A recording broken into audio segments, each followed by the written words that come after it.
मां हूं, धरती मां। मेरी आंखों ने ये घटना बारंबार घटते देखी है। हर युग में सत्य और धर्म की बात कहने वालों को विष का प्याला पीना पड़ा है। उनको आतंकित किया गया है।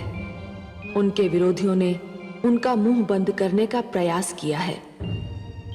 परंतु मैंने ये भी देखा है कि विरोध जितना बड़ा है, विरोधियों की संख्या जितनी बड़ी है, सत्य का अपने आप पर विश्वास उतना और बड़ा है। उसके पांव उतनी ही दृढ़ता से अपने पथ पर जमे रहे हैं। प्रहलाद का भी कड़े विरोध से सामना है। उसके विरोधियों की संख्या बढ़ती जा रही है और मैं देख रही हूं कि छोटी सी आयु और कोमल काया के होते हुए भी प्रहलाद अडिग है।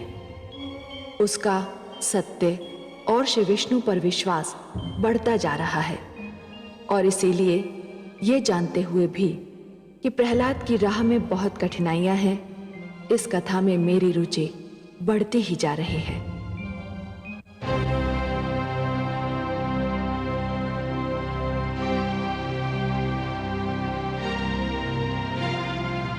युवराज आह्लाद की जय हो। असुर लोक के राजकुमार प्रहलाद पधार रहे हैं। उन्हें आने दो।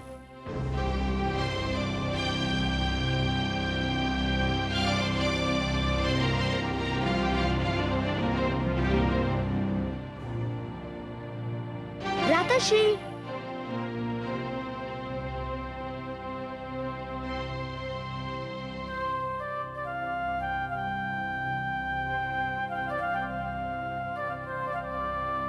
मैं आपके दर्शन को व्याकुल था भ्राताश्री। मत पूछिए मुझे आज कितना हर्ष हो रहा है। मुझे भी आपसे मिलकर बहुत प्रसन्नता हुई अनुज। मेरे माता पिता कैसे हैं? आपके माता पिता? मेरे माता पिता कामरूप नरेश विप्रचित्ती और महारानी सिंगिका। वे सकुशल है भ्राताश्री। मैं उन्हीं का पत्र लेकर आपकी सेवा में आया हूँ। क्या लिखा है पत्र में? मुझे कोई ज्ञान नहीं। मुझे पत्र पढ़ने की अनुमति नहीं थी। होती भी तो मैं नहीं पढ़ता। क्यों? किसी का पत्र पढ़ना शिष्टाचार के विरुद्ध है।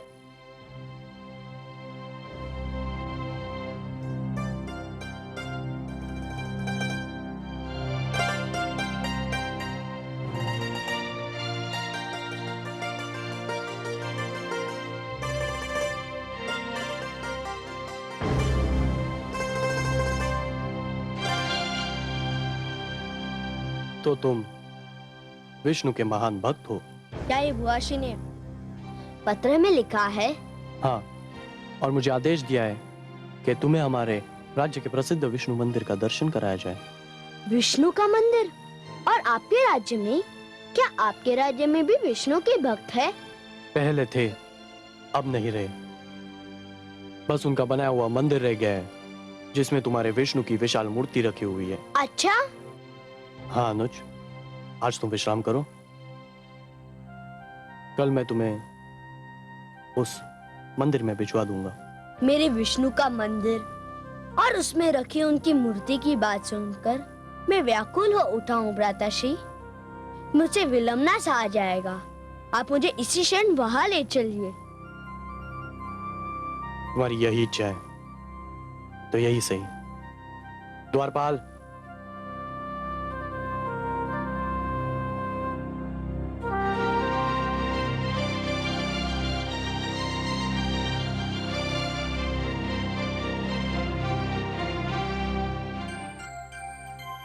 मेरे अनुज को इसी समय मंदिर के दर्शन करा दिए जाएं। जो आज्ञा युवराज। आपको कोटि कोटि धन्यवाद भ्राताश्री। मैं मंदिर के दर्शन के उपरांत आप ही के पास आ जाऊंगा। हाँ हाँ, क्यों नहीं, मैं तुम्हारी प्रतीक्षा करूंगा।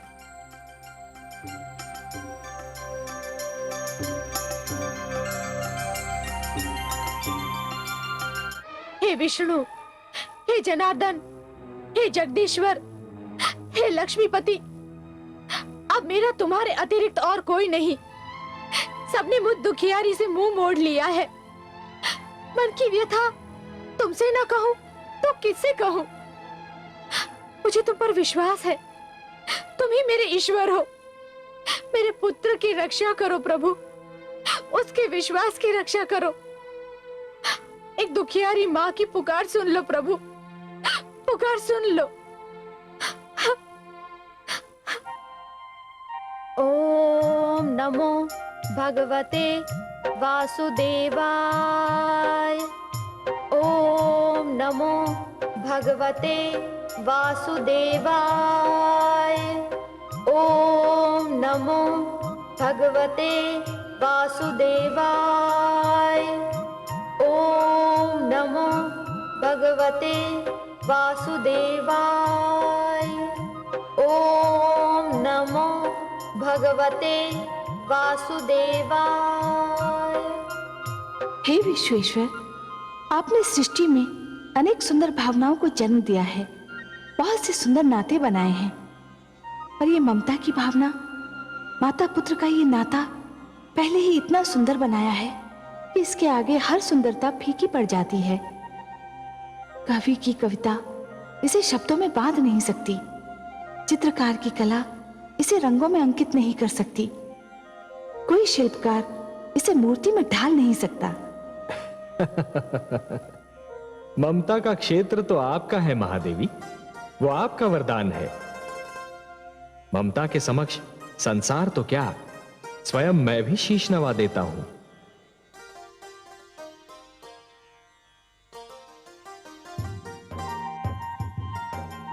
मुझे तो कयाधु की ममता में भी आप ही का रूप दिखाई दे रहा है महादेवी।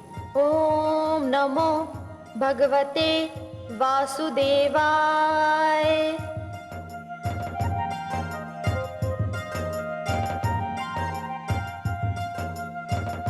वो रहा विष्णु का मंदिर।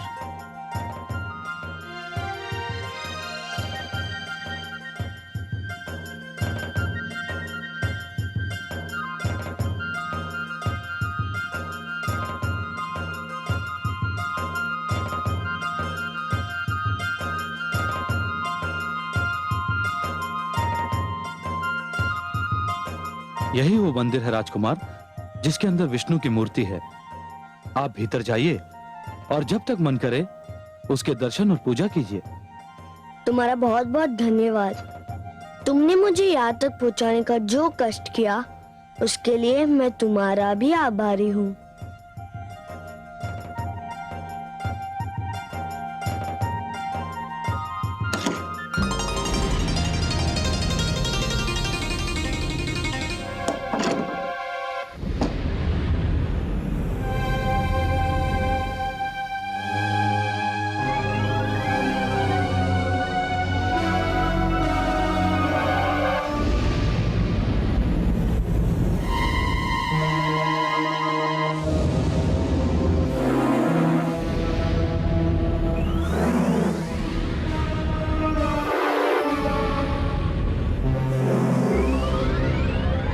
भ्राताश्री ने तो कहा था कि ये भगवान विष्णु का मंदिर है, पर ये तो कोई सर्पकुंड और नाग भंडार दिखाई देता है। आपने मुझे यहाँ क्यों बुलाया वासुदेव? समझ गया, आप मेरे साहस की परीक्षा लेना चाहते हैं। कोई बात नहीं, मेरे भ्राता मुझसे झूठ नहीं बोल सकते। अवश्य आप यही हैं। मैं आपको यह भी ढूंढ लूंगा।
भगवते वासुदेवाय।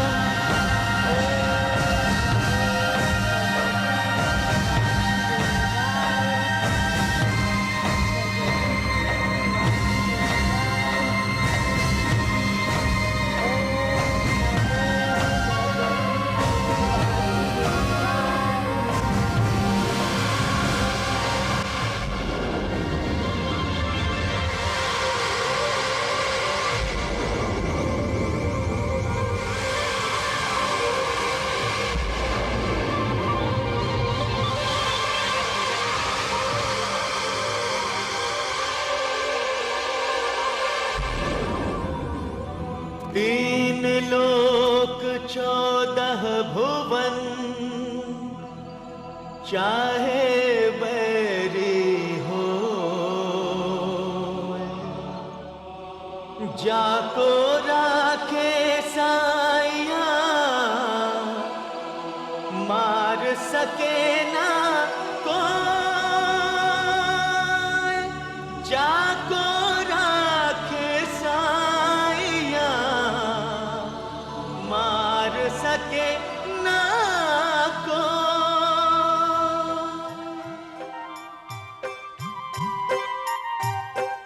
अच्छा, तो आप यहाँ छिपे हुए थे। देखा, मैंने आपको ढूंढ लिया ना। आप मुझसे दूर रह ही नहीं सकते और मैं आपसे दूर नहीं रह सकता। ओम नमो भगवते वासुदेवाय। ओम नमो भगवते वासुदेवाय।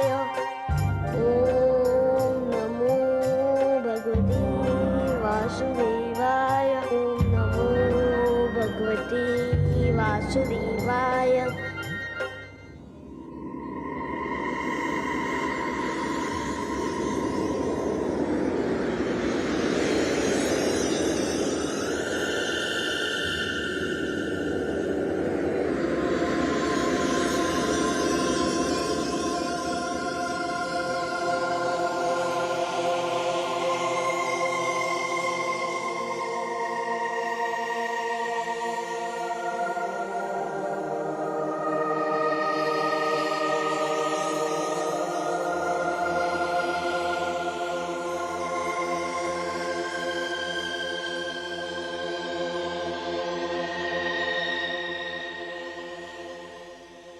युवराज की आज्ञा का पालन कर दिया गया है। मैंने राजकुमार प्रहलाद को सर्पकुंड के भीतर छोड़कर द्वार बंद कर दिया है। ये तो बहुत ही शुभ समाचार है। अब तो समय भी बहुत बीत चुका है। हाँ युवराज, अब तक तो सर्प और अजगर राजकुमार प्रहलाद को चट कर चुके होंगे। सर्प और अजगरों को आज बहुत दिनों के बाद उनकी मनभावन आहार मिला होगा। मैं बहुत प्रसन्न हुआ। तुम्हें इस कार्य के लिए अवश्य पुरस्कार दिया जाएगा। धन्यवाद युवराज। मैं अभी किसी दूत को भेजकर माताश्री को यह सूचना देता हूँ कि मैंने उनका कहना मानकर पुत्र धर्म का पालन किया है। महामंत्री को बुलाया जाए। जो आज्ञा।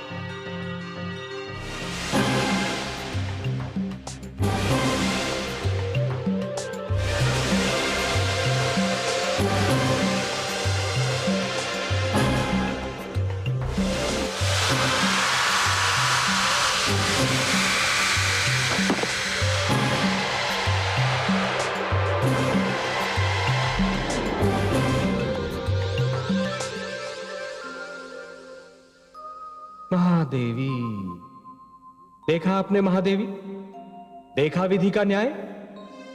आह्लाद ने प्रहलाद को मारने के लिए सर्प को शस्त्र बनाया था, परंतु वह स्वयं मृत्यु के घर जा पहुंचा। षड्यंत्र कभी नहीं फलता महादेवी, षड्यंत्र कभी नहीं फलता। सिंहिका ने अहंकार को षड्यंत्र का एक अंग बना लिया था और स्वयं आह्लाद उस षड्यंत्र का लक्ष्य बन गया। हाँ कमल नयन, आह्लाद पुत्र प्रहलाद का भाई था, सगा भाई। परंतु कितने आश्चर्य की बात है कि एक ही माता की कोख से जन्मे दो पुत्रों के संस्कारों में इतना अंतर था। महादेवी, एक ही डाली पर खिले दो पुष्पों में से एक को स्थान मिलता है देवता के चरणों में, तो दूसरे को अर्थी पर। एक ही मेघ की गोद से निकली दो बूंदें, एक मोती बन जाती है तो दूसरी अंगारे पर गिरकर भस्म हो जाती है। ये सब फल होता है इस सत्य का कि किसे कैसी संगत मिलती है। प्रहलाद को देवर्षि नारद की संगत मिली तो वो कुंदन बन गया, और आह्लाद को सिंहिका और विप्रचित्ति की संगत मिली तो वो धूल में मिल गया। आप सत्य कहते हैं सर्वेश्वर। संतान का चरित्र निर्माण बाल्यावस्था में ही होता है। बाल्यावस्था में जो भी विचार मन में बो दिए जाते हैं वो विचार जीवन भर मन से नहीं निकलते। सत्य कहा आपने महादेवी, सत्य कहा। और इसीलिए माता पिता को सबसे अधिक ध्यान बाल्यावस्था में संतान के चरित्र निर्माण पर ही देना चाहिए। आह्लाद को तो उसके किए का दंड मिल गया, परंतु मैं अपने पुत्र प्रहलाद को अच्छी तरह से जानती हूँ। उसका मन बहुत ही कोमल और दयालु है। वो अपने भ्राता की मृत्यु का दुख कैसे सह पाएगा? वो तो उसे देखकर बिलख उठेगा। जब उसे इस बात का ज्ञान होगा तो उस पर न जाने क्या बीतेगी।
माता जी, छायानगर पर आतंक क्यों छाया हुआ है? जिसे देखो वो भयभीत होकर भाग रहा है। ऐसे कौन सा प्रकोप टूट पड़ा है? प्रकोप? हाँ, प्रकोप ही तो टूट पड़ा है। नगर की सीमाओं से परे जो सर्पकुंड था, न जाने कैसे उसके द्वार खुल गए और सारे सर्प और अजगर निकलकर नगर में घुस आए और नगर वासियों के घरों में घुस रहे हैं। सर्प और अजगर? हाँ पुत्र, न जाने किसका श्राप लगा है हम नगर वासियों को।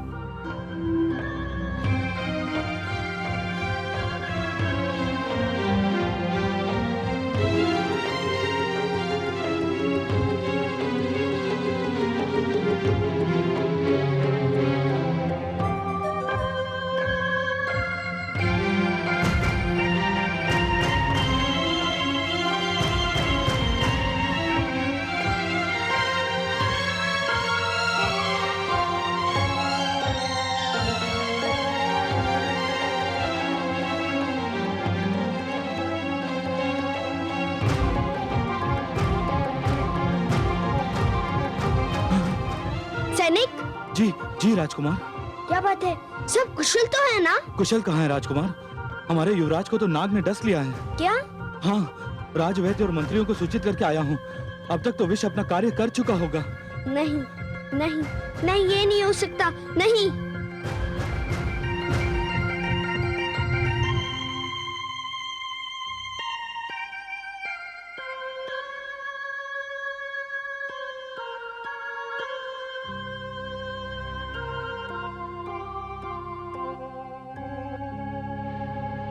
राजवैद्य, क्या युवराज के बचने की कोई संभावना है?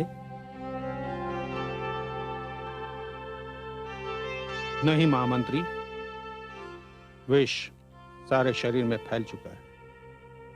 मस्तिष्क और हृदय तक उससे प्रभावित हो चुके हैं। मुझे भय है कि ये युवराज के जीवन की अंतिम घड़ियां हैं। महाराज विप्रचित्ति और महारानी सिंहिका को यह सूचना मिली तो अनर्थ हो जाएगा। भ्राताश्री, भ्राताश्री, भ्राताश्री, भ्राताश्री, क्या हो गया आपको भ्राताश्री? क्या हो गया आपको भ्राताश्री? अच्छा हुआ तुम आ गए अनुज। थोड़ी देर हो जाती तो मैं तुमसे क्षमा न मांग पाता। क्षमा? कैसी क्षमा भ्राताश्री? मैंने तुम्हारी मृत्यु चाही थी। माताश्री के आदेश पर मैंने तुमसे झूठ बोलकर तुम्हें सर्पकुंड में बेच दिया था।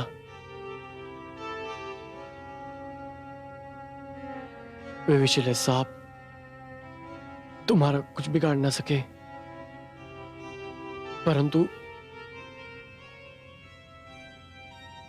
परंतु मेरी मृत्यु का कारण बन गए। मुझे क्षमा कर दो अनुज, मुझे क्षमा कर दो। नहीं, नहीं भ्राताश्री नहीं। मैंने जीवन में पहली बार तो आपको देखा था। क्या ये अंतिम दर्शन बन जाएगा? नहीं भ्राताश्री, नहीं। मुझे छोड़कर मत जाइए भ्राताश्री। नहीं भ्राताश्री, नहीं भ्राताश्री, मुझे छोड़कर मत जाइए। नहीं भ्राताश्री।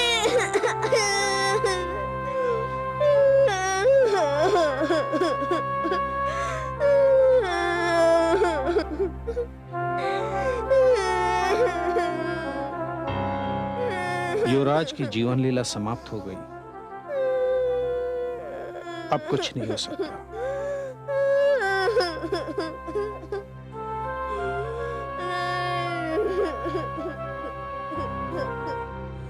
अब हमें युवराज के अंतिम संस्कार की तैयारी करनी चाहिए। राजकुमार, मैं महाराज और महारानी को सूचना भिजवाने का प्रबंध करता हूं। उनको शीघ्र, अति शीघ्र यहां आ जाना चाहिए। युवराज अब नहीं रहे।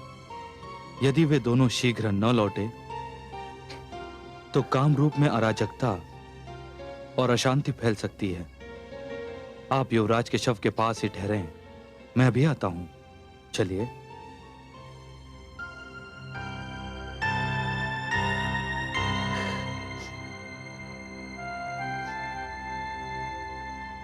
हे वासुदेव, हे नारायण, हे विष्णु, आप तो समस्त संसार को सुख, शांति और जीवन का उपहार देते हैं।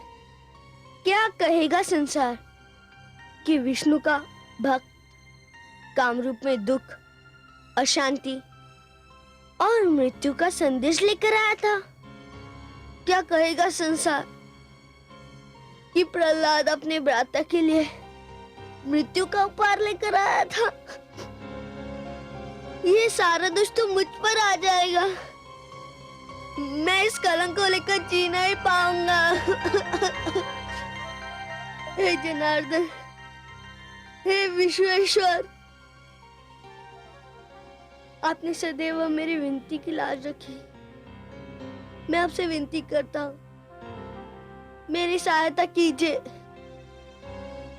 हे विष्णु भगवान, मेरे भ्राता ने तो केवल अपने माता पिता के आदेश का पालन किया था।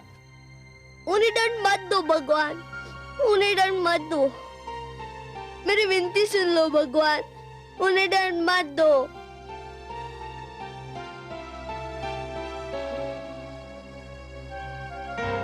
ओम नमो भगवते वासुदेवाय। ओम नमो भगवते वासुदेवाय। देखिए आपने मेरे पुत्र की उदारता कमल नयन, देखा आपने मेरे पुत्र का हृदय कितना विशाल है। वो जानता है कि आह्लाद ने उसके साथ क्या किया था, फिर भी उसने उसे क्षमा कर दिया। वो जानता था कि आह्लाद उसके प्राण लेना चाहता था, फिर भी उसके जीवन के लिए वो आपसे विनती कर रहा है। महादेवी, आपके इस पुत्र के विषय में तो मैं क्या कहूं। धन्य है प्रहलाद, धन्य है। महादेवी, जिस प्रकार जब जल माटी को गीला कर देता है तो माटी में से सुंदर अंकुर फूटते हैं, उसी प्रकार जब भक्ति मन को उदार बना देती है तो मन में सुंदर विचारों का जन्म होता है। जिस प्रकार वर्षा फूल पर जमी हुई धूल को धोकर फूल को स्वच्छ और निर्मल बना देती है, उसी प्रकार जब श्रद्धा मन को छूती है तो मन को पवित्र और उज्जवल बना देती है। और आपके इस पुत्र के पास तो दोनों शक्तियां हैं, भक्ति और श्रद्धा। फिर तो आपको मेरे पुत्र की विनती सुननी ही होगी। महादेवी, ऐसे भक्त की विनती को मैं अनसुना कैसे कर सकता हूं? और जब आपकी भी यही इच्छा है तब तो मुझे यह करना ही होगा। ओम नमो भगवते वासुदेवाय। ओम नमो भगवते वासुदेवाय।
नमो भगवते अनुज, प्रिय अनुज, भ्राताश्री।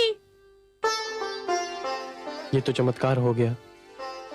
मैं मरकर फिर से जीवित हो गया। पुनः जीवन मिल गया मुझे।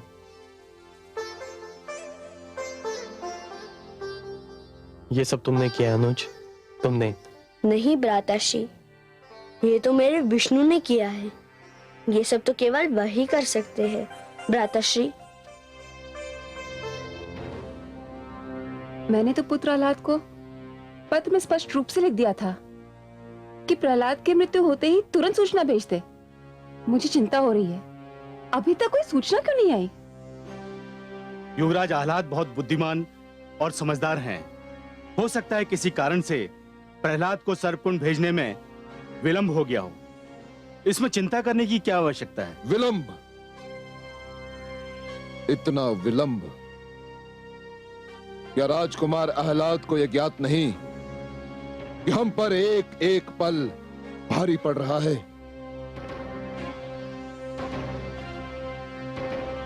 भगवान हिरण्यकशिपु की जय हो। काम रूप से संदेश वाहक आया है और वो उपस्थित होना चाहता है। आ गया, संदेश वाहक आ गया, शुभ समाचार लेकर आ गया। मैं ना कहता था कि चिंता करने की कोई आवश्यकता नहीं। संदेशवाहक को तुरंत भेज दो। जो आ गया।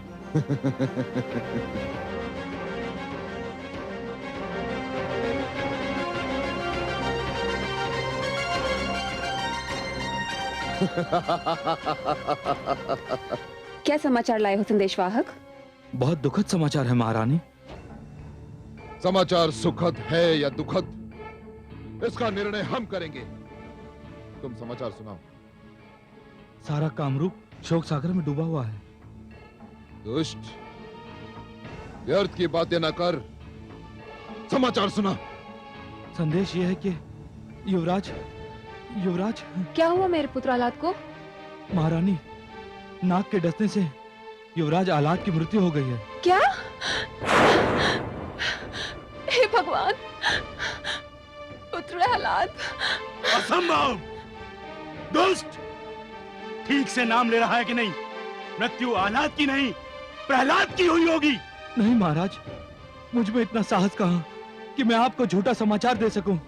पर यह सत्य है कि नाग ने युवराज को डस लिया है और राजवैद्य ने उनके प्राण बचाने का प्रयत्न किया, पर वो असफल रहे और मेरी आंखों के सामने युवराज का शरीर ठंडा पड़ गया। नहीं, नहीं!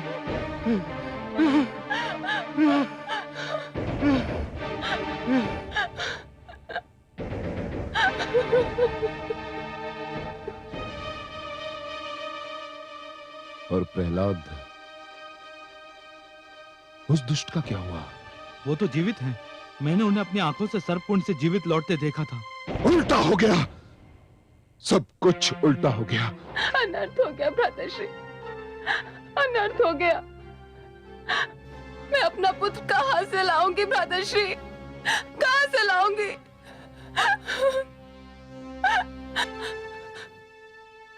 दुष्ट प्रहलाद के पास अवश्य ही माया में शक्तियां हैं। नाग ने उसे डसने के स्थान पर मेरे पुत्र को डस लिया, मेरे पुत्र को।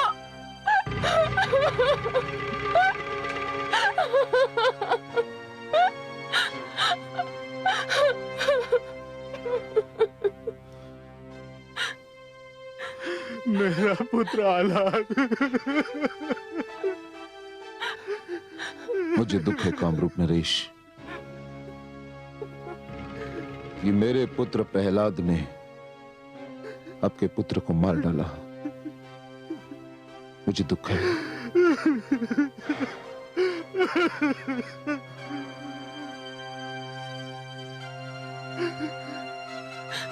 मैं लुट गई भ्राताश्री, मैं लुट गई। प्रहलाद ने मुझे लूट लिया। दुष्ट ने मुझे लूट लिया भ्राताश्री।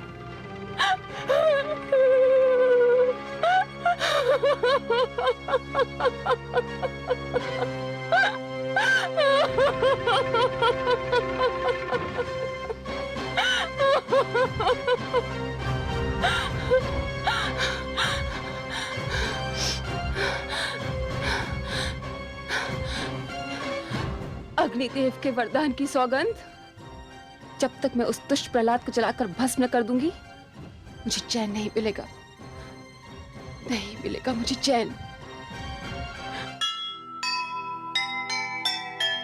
जो जैसी करनी करे वैसा ही फल पाए। बोया पेड़ बबूल का आम कहाँ से खाए। जीवन में जो भी करे बुरा के साथ 100 आंसू रोएगा सिर पर रख कर हाथ, सिर पर रख कर हाथ। तो सुनेगा ये पुराण पाएगा सुख और ज्ञान, पाएगा सुख और ज्ञान। कर्म को ही धर्म जान, प्रेम की तू छेड़तान, प्रेम की तू छेड़तान। बीते युग बता रहे हैं, बीते युग बता रहे हैं, सत्य पथ पे चल सुजान। विष्णु पुराण